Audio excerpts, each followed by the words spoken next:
satu gelas kopi di tempat kami, di Kopi Toko Jawa, saya tuh lihatnya itu sebagai satu kepercayaan.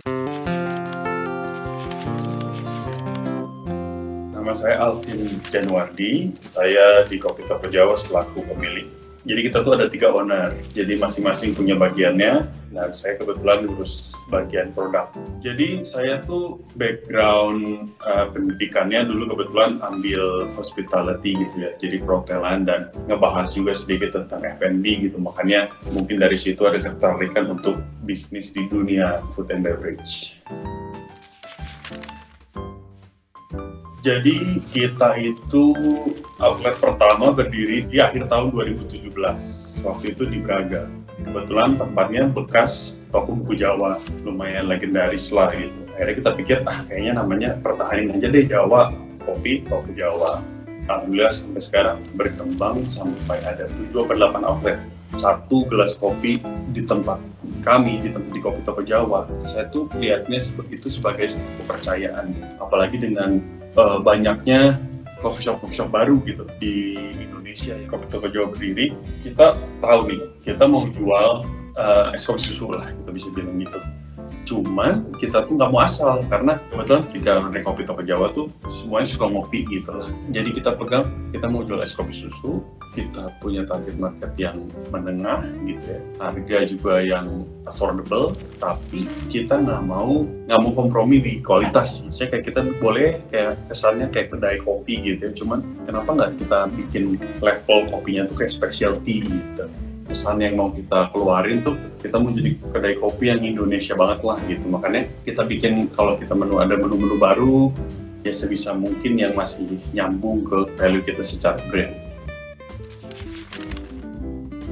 Kita buka tempat di mana orang bisa datang, lokasi juga maksudnya harus yang orang banyak lewatin, karena kalau enggak gimana lagi kita bisa dapat exposure gitu kan. Kita pikir teknologi yang sekarang semakin banyak dipakai, ya itu juga jadi salah satu consideration kita untuk menentukan di mana kayak outlet kita selanjutnya gitu, yang dulunya sebenarnya nggak pernah kita perhitungkan gitu.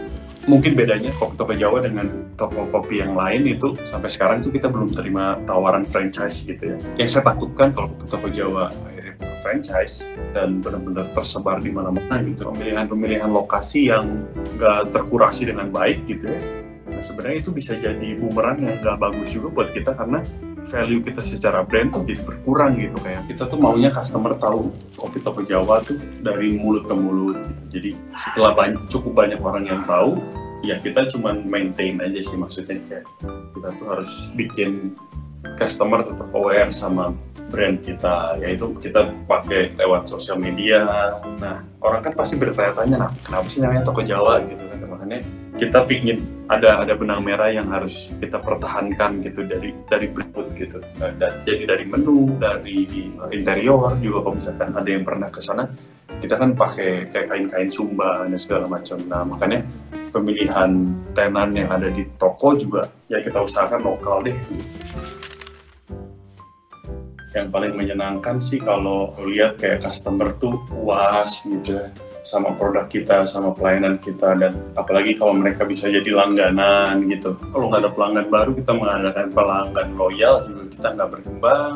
Kalau kita mengadakan pelanggan baru tapi nggak ada yang loyal juga, berarti ada yang salah sama bisnis kita kan. Jadi semuanya harus gimana caranya kita bisa mendapatkan pelanggan baru dan mempertahankan pelanggan yang udah pernah beli ke kita gitu ya. Satu bisa dengan promosi gitu, maksudnya kayak ada promo-promo menarik, misalnya dari GoPay ada cashback dan segala macam, itu sangat membantu untuk satu bisnis bisa dapat customer baru. Sebenarnya kita awal kita berdiri sih belum ada cashless, cuman sempat ada kejadian gitu ya, sempat kita kerampokan lah gitu. Itu jadi momen dimana kita akhirnya pikir kayaknya mendingan banyak transaksi cashless deh gitu. Akhirnya kita benar-benar kasih target nih ke anak-anak yang ada di tiap outlet, kayak ayo usahain transaksi tunai itu bisa di sekian persen gitu.